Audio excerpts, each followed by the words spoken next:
Hi everyone, welcome to the SpeakEasy Spotlight. I'm your host Ashley Ha, and today we are here to talk about SpeakEasy's upcoming production of Primary Trust. And we're here chatting with the director, the artistic director, everything, the incredible Dawn Simmons. Oh, thank you. Dawn, how are you today? I'm well, how are you? I'm good. Good. It's getting hot outside. It is. We're back in heat wave territory. Oh my God, I'm like, It's you know what? fine. At least we're in the Calderwood. We're doing okay. We're doing okay. We have AC. Exactly. We're doing all right. We're doing perfectly okay.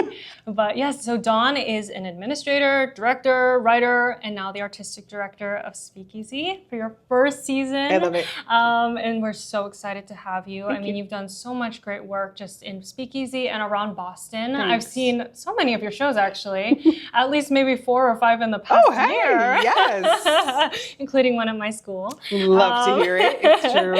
And so you're now directing Primary Trust for your first season, kind of bringing us into everything. Yeah. But before we get to the show, let's just talk about when did you discover theater and when did you start directing?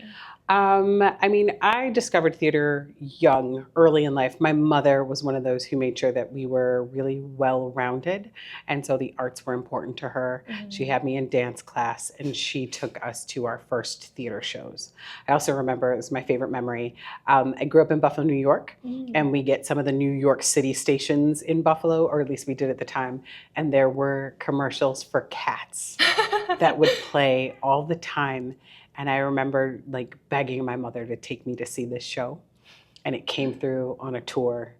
And I don't know, I was just like, you're a Cats fan? I'm a Cats fan. I'm a Cats fan. I saw Cats like a couple times when I was a kid and I was like, I don't know what this is, but this is kind of fun. So yeah, when I was really young, I asked my mother to take me to a production of Cats. She took me to a production of Cats. It was all Andrew Lloyd Webber, Jesus Christ Superstar, Phantom of the Opera. And I don't know, I really wanted to work in live theater.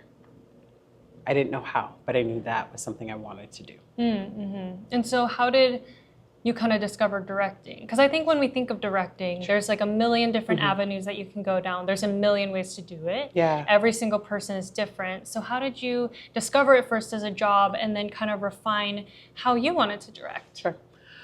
I came to directing through writing. I went to BU for playwriting. And while I was there, I was doing a lot of work study. So I was assistant directing. I was ASMing. I was an assistant stage manager. I did run crew. I did all of this stuff. But I got to sit behind directors and watch them bring words to life. I don't know, it felt like a really good, right place for me. There was the idea of, I love creating worlds, so I love writing. Like that's my first love, is to be able to say, this is a crazy, insane idea, I'm gonna put it on the page. But then somebody has to make it happen.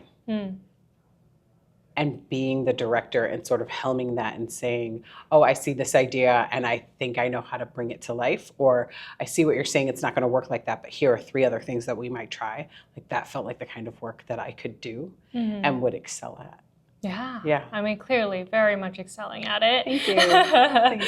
I just remember seeing so many shows this past year and looking, I was like, Dawn, okay, oh my God. And then just seeing it over. Kids got some skill. Yeah. Over and over again. And you know, so many incredible plays of this past year, but now with Primary Trust. Yeah. Without spoiling, how would you describe the show to someone who's never heard of it? Well, so without spoiling, I would tell you all what our executive director said to me. It is a play about what happens when we choose kindness. And that has stayed with me for the last couple of weeks, right? It's about a young man and his best friend and sort of learning to let go and move on and how to be in the world. But what is so lovely is that this play shows us what that can look like when the rest of the world is kind to you and not adversarial. So there's something beautiful and aspirational about the play.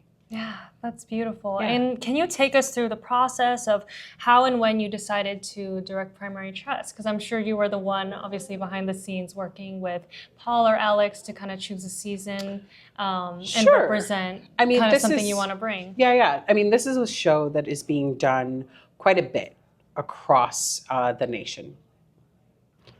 And so I think asking ourselves, is there a speakeasy lens that we can bring to it? What is our point of view or our way into the story? Is this a story that needs to be told? And I think right now, even though many are telling it, that idea of kindness is something that we are so desperately in need of right now. So right there. It's also a play that has a hopeful and happy ending. Yeah. And I think we need that and to kick off the season. But the play is not without its challenges, right? So there are some things about it that are fanciful, but it is also grounded in our reality of, right, what does it mean to lose a job? What does it mean to get a job? What does it mean to have people helping you, lifting you along the way? And right, like that's not all of it, but there is just something, I think there is something for everybody to grab a hold of with this and to leave hopeful. Yeah. And hopefully to know to choose kindness. Yeah, definitely. I think when I was reading it initially, it's like, oh, you can see different parts of yourself in all these different characters. Yeah, you see people that you know. No matter who you are and what your background is and where you come from, it's like there's something to see in this show, which is obviously beautiful. And so you kind of answered the why this show now already. I'm good like that. I know what questions are coming next. So what's the follow-up? What's the next question? Well, we did talk a tiny bit about how, our main character Kenneth has his best friend. And we won't say anything past that, but everybody's got a best friend. Yeah. Well, did in Do you have your own Bert?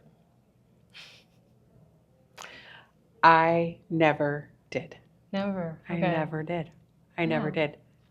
But now do you feel like maybe? I would like one. Yes, I would. You'd like a Bert? I think I would too. I think everyone needs that Everyone needs a Bert. Everyone needs a Bert. Everyone needs that person to be like, you can do this. Yeah. And be behind you all the way. Yeah. And maybe in a way it's like, oh, that's the part of our brain that's trying to help us through this life, this crazy life that we live, and just encouraging us to be brave. Everybody needs somebody to encourage you to be brave. Yes. Yes. And as a director, what excites you about bringing this piece from the page to the stage? Oh, I think that this particular show, I mean, I say this with everything, so this is super trite, right? Like, it's deceptively simple. But I think that there is a lot of nuance. There is a lot that is packed into this script that I hope I can bring out. But I'm not going to tell anybody about it, because if I don't, then you'll never know. And either way, it will be a magical evening. I mean, I think the script is solid. I think the storytelling, the way we move through time are so lovely and unique. That is a fun challenge in and of itself. But also just, it's a good story. 100%. Yeah. And so as a director, what inspires you? Like, who or what inspires you to keep your creative flame going? Oh, who inspires me? Everything inspires me. I mean, for those of you who know me, right, like the wall inspires me. Like, I see a flower somewhere and I'm like, oh my God, there's a whole story in there. People inspire me. My fellow artists inspire me. I try to fill up my artistic well by seeing and taking in as much art as I can. But I would also say silence and just the time to be quiet and reflect and see what bubbles up to the surface in my head, right? And that is not a like, oh, she's saying she self-generates inspiration. It's no, now that I've taken in all of this stimuli, what rises to the top is like, oh, this is a story you want to chase. This is an idea you want to chase. This is a feeling. And I think the other thing is bringing people together in community, right? I love storytelling. I love to be a storyteller. I love for people to tell me a good story. I mean, it's what we do all the time. Two friends sit around and you're like, all right, girl, tell me about what happened on your vacation. And you just go at it. Yeah. That is what we do, right? But I can give you visuals. Yeah. Right. I get to like actually realize the obnoxious, absurd, crazy thing that your friend is telling you about. I get to bring it to life. I love that.